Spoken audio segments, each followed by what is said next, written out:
Hey YouTube, we're back. This was Relicblade Part 2. We're going to go over the miniatures right now, and obviously here's the rule book. And I'll be back in a second and start showing you the miniatures. I only have one put together, but then I'm going to do another video on how to magnetize the pigs. So we'll be back in 1 second. Thanks. We're going to start with the adventurer side. So we have the Cleric of Justice right now. That's his card. And as you can see his face, he's kind of reptilian. So we can bring up the body. Oh, nice. Focus nicely.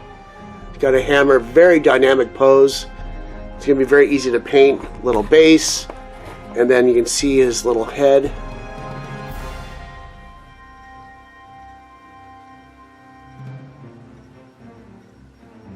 That'll be very interesting. You can make, like, take up, go on Google and get different kinds of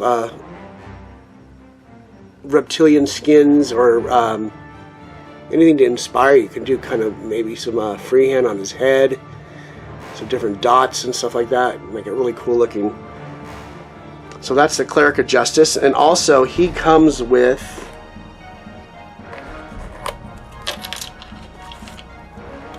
a spirit weapon. Let me put that card up. And that's this little thing. I'll put it on its little base. It's all ready to go, basically. So it's like a...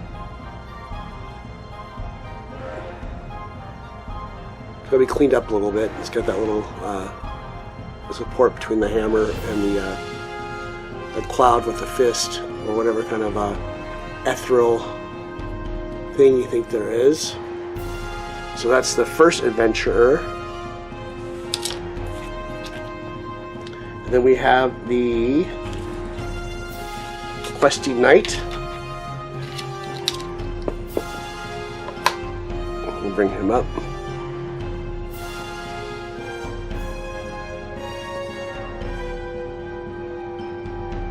Very cool. This can be used for Dungeons and Dragons if you wanted to, or any kind of role-playing game. He looks like he's ready to go adventure. He's got all kinds of equipment on him. He's got his big two-handed broadsword. Nice detail. It won't be too difficult to paint. Lots of metallics and some cloth. And then finally, on the adventure side, we have the Wild Elf Druid.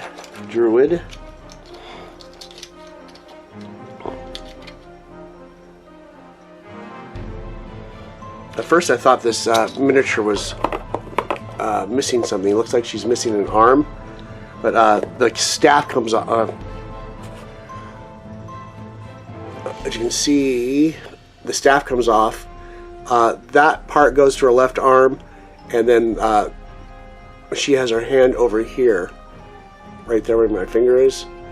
And there's a part of the staff that goes into that. Very well thought out, really cool looking miniature.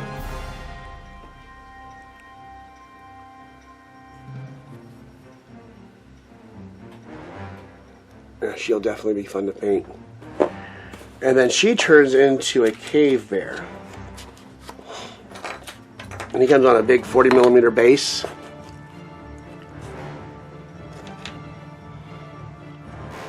Comes in two halves.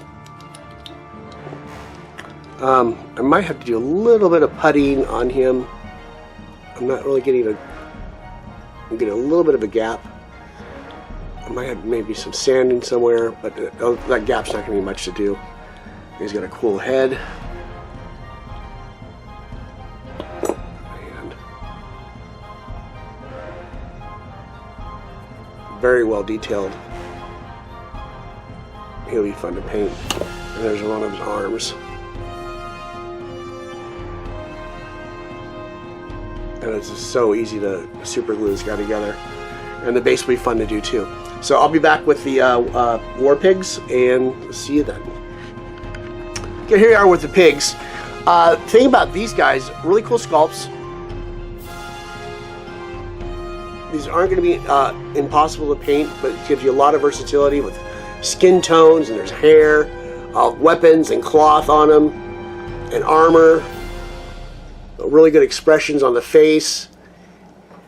The thing about these are versatile, so you can see I got 2 cards here and all these weapons. So he could either be a shield pig. As you can see, it's like a WYSIWYG. What you see is what you get. You get the little short sword and the shield. Then you have the hand weapon for 1 dice for 3+, you get damage. Or no, for 4+, you get 3 damage. Obviously his teeth. And he has, because of the shield, it makes him tougher. He recovers on a 5+. Or you switch him over to a raider pig, and that's where you give him the dagger and an axe. And then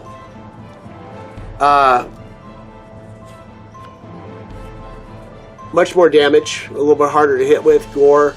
And he's got that little dagger too, so he's got two attacks basically.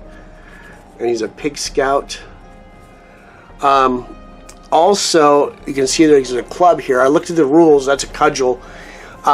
You can take the points down. I think you take 1 point off him, so he's worth 15 points.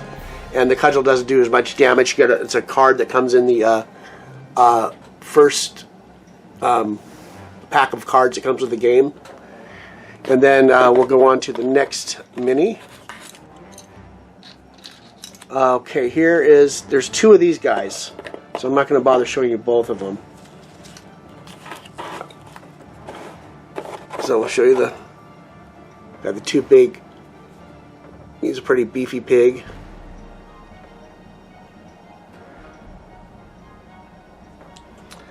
And then he has a cudgel or halberd and a large axe.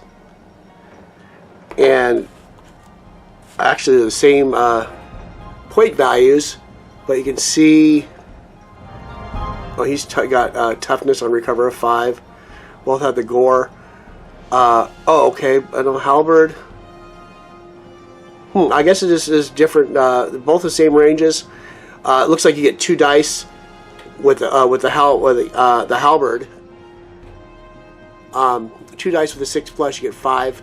So this makes him a little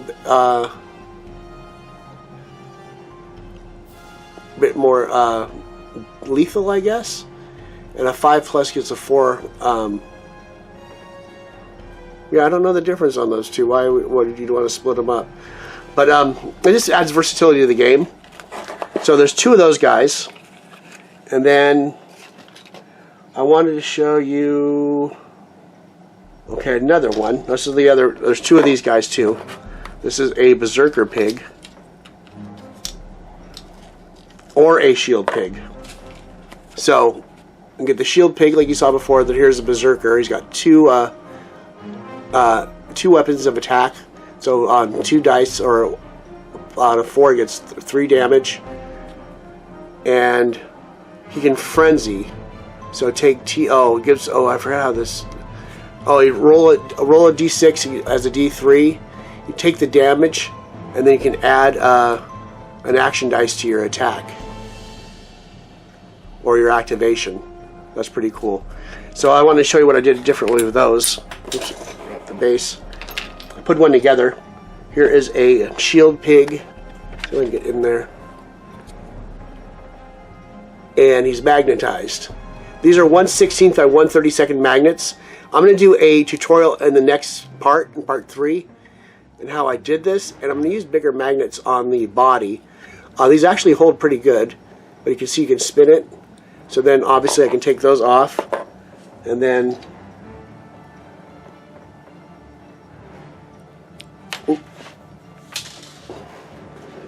that wasn't good.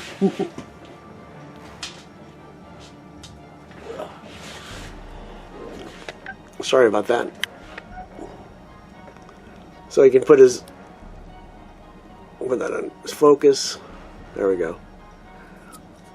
They do work. You can hear a little click when you're going to make sure you have magnet to magnet contact. And there you go. Now you have a berserker pig. So that gives you some versatility right there.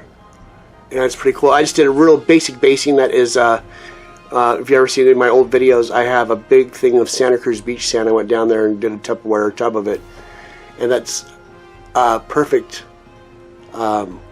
scale for these miniatures. Very simple. I might put some plants or a little rock on there too later on, or even a skull. You never know. So that is it for the miniatures preview. Part 3, we'll do a magnetization of, I think we'll do the soldier pig and the axe pig. And we'll do a magnetization on those and show you how we did it. Thank you for joining me.